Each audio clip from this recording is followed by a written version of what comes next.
Hello dear students, I am Dr. Chandrakala HT. In this video, under the topic data link layer, I'll be teaching you one of the wireless LAN standard, the IEEE 802.11. Sorry, 802.11. The IEEE 802.11 standard is popularly known as a Wi-Fi standard. It has provided several standards for wireless LANs.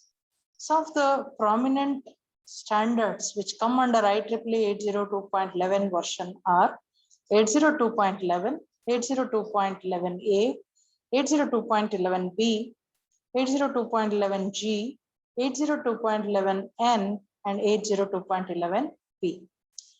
All these standards make use of the CSMA-CA protocol.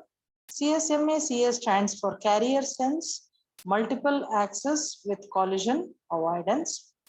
So this is a protocol which allows an access to multiple devices to a communication channel, and these devices can sense if any other node is transmitting over the channel, and if so, they will wait. Hence, collision can be avoided. Collision happens when two or more nodes transmit the data at the same time on the communication channel, hence leading to errors. The IEEE 802.11 also supports both centralized base stations as well as ad hoc networks. The 802.11 subversions are also shown in this particular figure. The 802.11a has 4 more upgradations: AC, AD, AF, and AH. Similarly, 802.11b has some more versions: BA, BP, and BE. So these improved versions come after a basic version is released, and users give feedback for improvement of the standard. So in such cases, we get to have some multiple improved versions of the same standard. The IEEE 802.11 original version came into existence in 1997. So when we say so many versions of 802.11a exist, these all standards came into existence with a need or requirement for increasing the speed at which data can be transmitted, and the frequency at which the data transmits, so that the signal quantity can be assured. So initially, when 802.11 came into existence, the wireless LAN or Wi-Fi access could provide only 1 or 2 Mbps. Mbps stands for megabits per second data rate. So per second, only 1 or 2 megabits of data could be transmitted over the Wi-Fi, and it's supported a 2.4 gigahertz band, which used a frequency hopping spread spectrum, that is FHSS, or direct sequence spread spectrum technique. So these two are techniques of data transmission, how the communication spectrum can be made use of. As we all know, the wireless networks do not have a physical connection medium. They make use of radio frequencies. So these are the techniques which can be used to make use of the data transmission over the radio spectrum. These two are very old techniques, and they are not in use now. They are obsolete. The next immediate version after 802.11 was 802.11a. This was published in 1999, and the 802.11 was modified to become the 802.11a. The modification was instead of FHSS or DSSS technique, 802.11a made use of the orthogonal frequency division multiplexing, which could avoid the interference which could happen in the bit transmission in the physical layer. And also the data rate or the speed with which the data could be transmitted also dramatically increased in 802.11a because of the OFDM technique.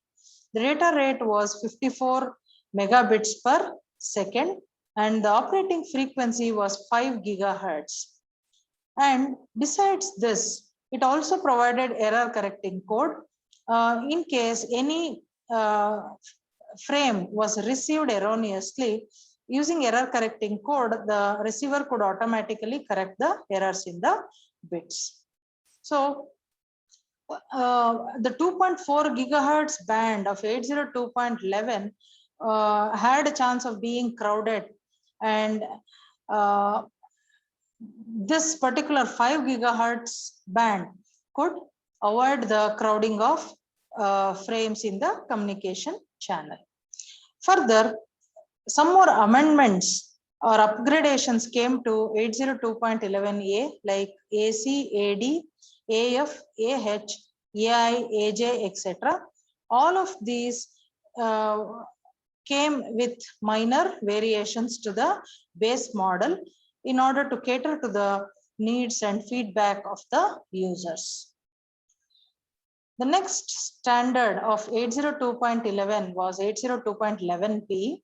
This was a direct extension of the original 802.11 and it came into existence in the year 2000.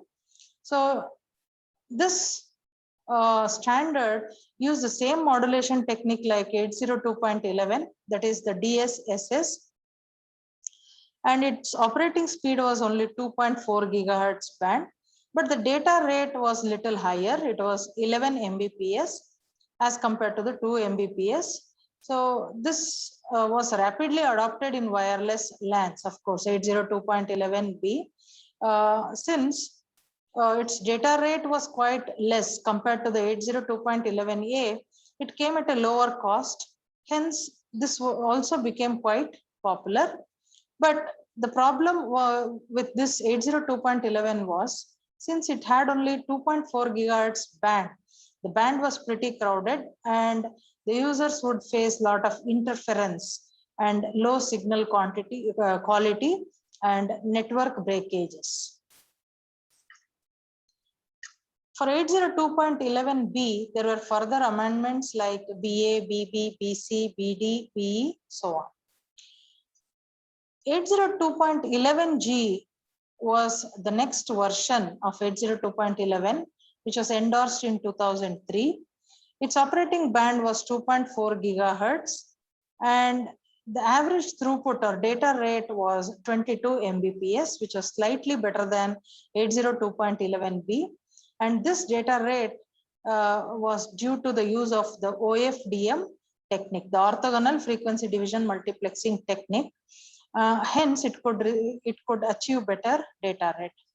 And this was also backward compatible with 802.11b and 802.11g devices. This also faced little bit of interference from other devices because of the 2.4 gigahertz band which it used. So all these versions were minor variations in terms of the data rates. So depending on the purpose, the user could adopt any one of these depending on the cost, his affordability, and the number of users. Say if number of users were less for this Wi-Fi LAN, then a 2.4 gigahertz band was quite okay. If more number of users are there, a 5 gigahertz band is desirable. So depending on whether the choice of the user was the less interference or data rate, he could adopt any one of these standards. The next version of 802.11 was 11p. This was published in 2009. This could operate both in 2.4 gigahertz as well as in 5 gigahertz band. This was the main highlight of this particular standard. It had a variable data rate ranging from 54 Mbps to 600 Mbps. And there was marked improvement in this standard compared to any other 802.11 because it could incorporate multiple input and multiple output antennas, MIMO antennas, and better signal quality could be achieved with this particular standard. 802.11p was the next standard. So in this standard, the main amendment which happened on 802.11 was wireless access vehicular environments were included to 802.11 to support intelligent transportation system. And this yielded 802.11p. So the wave standard wave environment, it made a drastic popularity or drastic sophistication in vehicles. So the vehicles, people who travel in vehicles could have a network support. They could connect to internet, attend phone calls, listen to a radio. So basically even moving vehicles could get connected to the network towers using this particular standards. Hence, intelligent transportation systems came into being after this standard came into the market. So the aim of 802.11p was to include network communication between vehicles which are moving at high speed. And they have a data rate, the 802.11p had a data rate of 27 Mbps, and its operation frequency is 5.9 gigahertz. So these were few Wi-Fi LAN standards of 802.11 and its variants. Thank you.